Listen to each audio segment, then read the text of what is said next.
The diversity of this electorate is pretty significant in the fact that it has got small, medium and large industry and businesses. Industries that, like this one with Maxwell Meads within the McLaren Vale, that have an export market as well.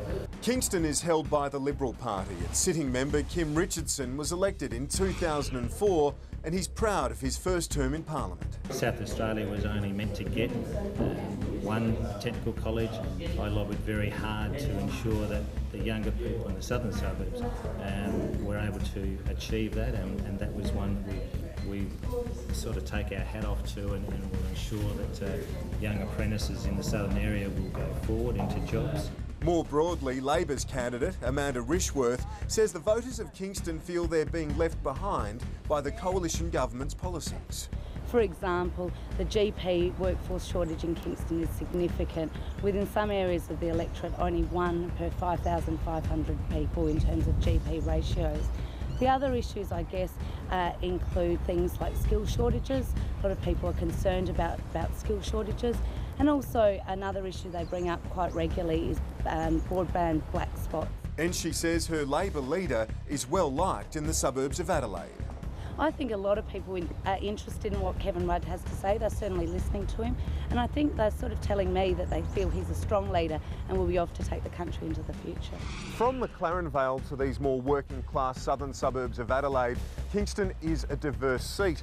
And like Hindmarsh, it's on a wafer-thin margin.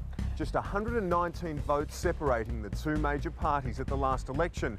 Labor feels it should never have lost the seat, and it's confident the 29-year-old psychologist Amanda Rishworth will win it back for the ALP. But the local sitting member, Kim Richardson, is a former long-serving police officer in the area.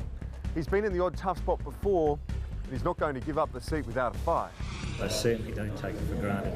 I think any marginal seat holder, whether they be Liberal or Labor, if that person, he or she, isn't doing their work by representing their constituents, representing them not only in the electorate but also in Canberra, that person is fooling themselves. To campaign and to ensure that you're re-elected, first and foremost, you have to care, and secondly, you have to deliver. And I've certainly done both. My work as a psychologist has made me work with many different types of people from all different walks of life, and I feel that I'll be able to bring that experience to the seat of Kingston. But I guess the most important thing is that I have a lot of passion for improving quality of life, and I think that's my driving, I guess, motivation for going into this.